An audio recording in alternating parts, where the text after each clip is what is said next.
Heavy rain poured over parts of central Texas, dumping more than a month's worth of rain in some places. Here's what we know about how the disaster unfolded. On Thursday, July 3rd at 10:48 a.m., the National Weather Service Weather Prediction Center upgrades portions of south central Texas, including Kerr County and the surrounding areas, to a level 2 of 4 at risk for excessive rainfall. At 1:18 p.m., a flood watch is issued by the National Weather Service Austin San Antonio office, including Kerr County and surrounding areas through Friday morning. 6:10 p.m., the Weather Prediction Center highlights the south central Texas region as an area of increasing concern for thunderstorms. Friday, July 4th at 1:14 a.m., a flash flood warning is issued by the National Weather Service for Bandera and Kerr counties and includes the considerable alert tide. At 3:35 a.m., the original flash flood warning is upgraded and includes more serious and specific wording.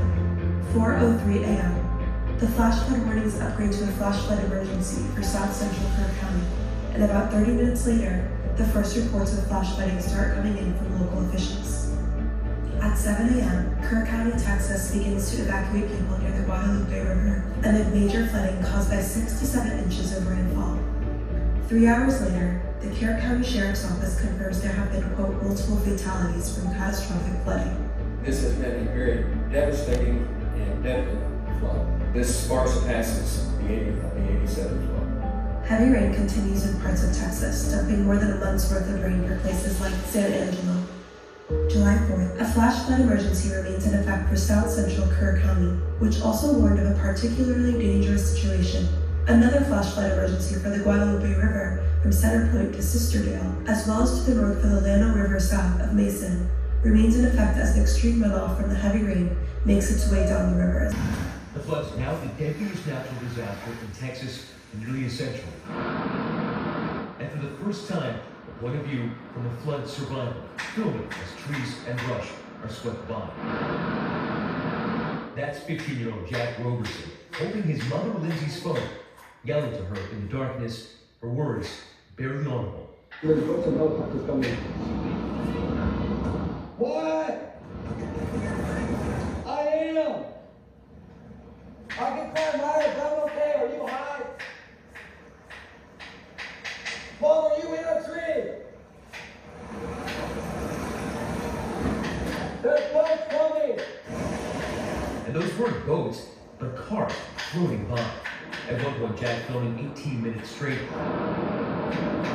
The floodwater roaring as loud as a jet engine. It wasn't a matter of how could you swim and where you wanted to go. It was a matter of the current and the rush. It was just terrifying. Like there were roofs, there were cars, there were boats, trailers, all these things just rushing down the river. At what point did you know that something was wrong at the camp? Well, around 2 a.m. or 3, another cabin had run into our cabin saying there's water in their cabin and they can't stay there. Yeah, that's when we realized like something was wrong, yeah. And our cabins are high up, and for them to be flooding, it's like, you know something's wrong. The camp saying 27 campers and a counselor perished. Several are still missing, but Lindsay's daughters are safe. Nearly 80% of the deaths from those devastating floods happened in Kerr County, part of a region known as Flash Flood Alley. This FEMA map illustrating how Camp Mystic is built right in the heart of that high flood zone. And this morning, frustration over the county's warning systems soared.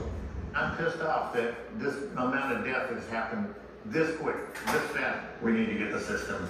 We need more than what we have. Members of the floods try to describe the forces at play, but it's tough. Water itself weighs more than people realize. Just a gallon of water is about 8 pounds. A cubic foot of water, which is really about the size of a large beach ball, that's over 60 pounds, right there. That's 1 cubic foot. Now in the case of Kerr County, imagine a 30-foot torrent of water. It's around 10 million pounds per second of water moving through. That's like 10 fully loaded 747s. It's just unbelievable amounts of weight moving fast downstream. Estimates have the water moving down the river somewhere between 10 to 12 miles per hour, aided by gravity.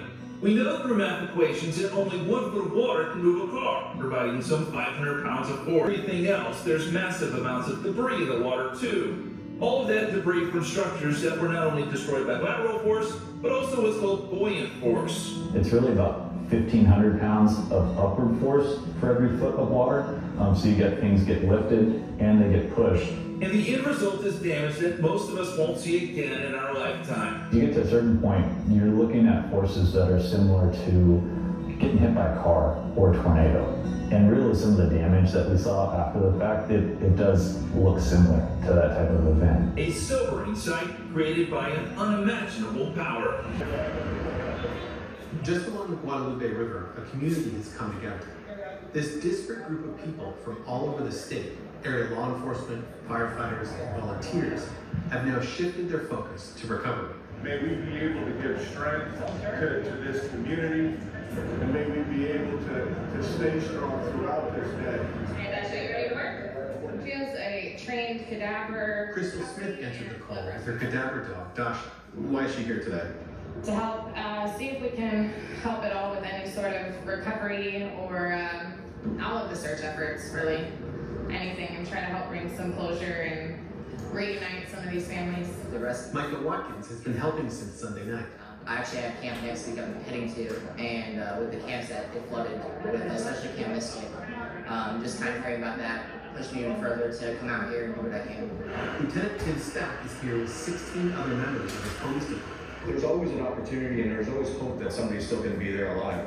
I mean, they found a guy in a tree a couple days after the incident because he just got washed up there and no one saw him. And, you know, I was telling the guys now, I said, you never want to pull that branch away and see that person that's maybe deceased underneath there, but you also still want to pull that branch away to find that person.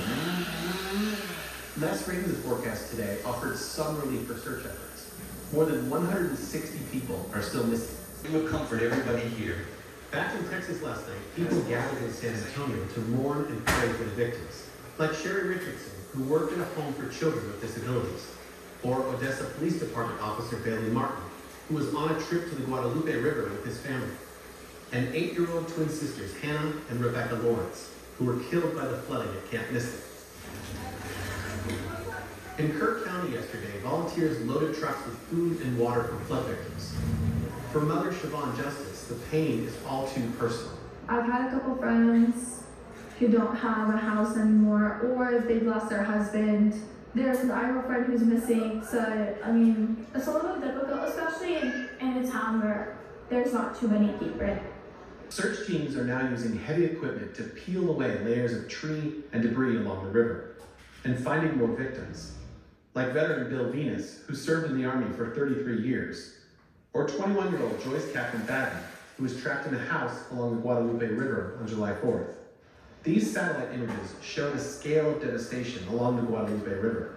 It's in this low-lying part of Kirk County that's lined with campgrounds like Camp Mystic, where just 2 days before the floods, state inspectors reportedly signed off on a disaster plan. The details of that plan are unclear. Local officials continue to dodge questions about how and when the county alerted residents about the floods. According to local reports, an area firefighters requested a code red warning as floodwaters rose in the early hours of July 4th. But today, officials declined to give a time limit for when the county's code red system was activated. We're going to get there. And I know that's going to be asked over and over. Please understand that. You know, we're not running, we're not going to hide from anything. That's going to be checked into at a later time. I wish I could tell you that time. I don't know that time. And today, President Trump's nominee to the National Oceanic and Atmospheric Association said he would work to improve weather warning communications. For now, though, the search continues for families and a community seeking answers and closure. Country in the wake of this deadly flooding, this is a U-Haul truck packed to the brim with supplies all the way from Dallas. The women who brought it down said they'd been following Channel 5's coverage of the disaster and knew they had to do something. And you can see all of this is just a fraction of the outpouring of support here as this community tries to stay Kerr County strong. With more than 160 victims still missing in the Hill Country flooding, round-the-clock searches continue to find every person unaccounted for. This is Kerr County leaders respond to concerns about how much warning was given before the floodwaters hit. Those questions need to be answered. I believe those questions need to be answered to the family of the missed loved ones, to the public. NBC News reports Kerr County leaders discussed flood warning systems more than 20 times since 2016, but they were never built. Today we asked the Kerrville mayor why. He says he's focused on preventing the next tragedy. What I can say is the governor, the lieutenant governor, the speaker of the Texas House have all provided us support, and they've all said this is a priority for the upcoming special legislative session. Meanwhile, a constant stream of cars and trucks pull into the main Kerrville donation center, loaded with the essentials hundreds have had washed away. At the end of the day, Texas is strong, and we're strong together and better together, and that's all we know. The help is coming from far beyond Kerr County. A U-Haul truck packed to the brim with supplies pulls up. Driven from Dallas by Victoria Brown and Jane Butler, who've been following NBC5's coverage of the storms. Well, sweet people from all over that area donated, and we kind of had a slogan, fill the truck, and we stuffed the truck. As the volunteers sweat in the sun. Out up here. And the givers turn out by the hundreds. Everyone has a different reason for coming out here. But for so many, it's because this disaster feels personal, and they couldn't stay away. We did it because we grew up spending summer down here at summer camp. The hearts of our fellow Texans are breaking every single day because of what people of this community and the surrounding area are going through. There's nothing more important on our hearts and minds than the people of this community, especially those who are still lost. Texas is in this with the people in the hill country right here. We are not leaving until this job is finished.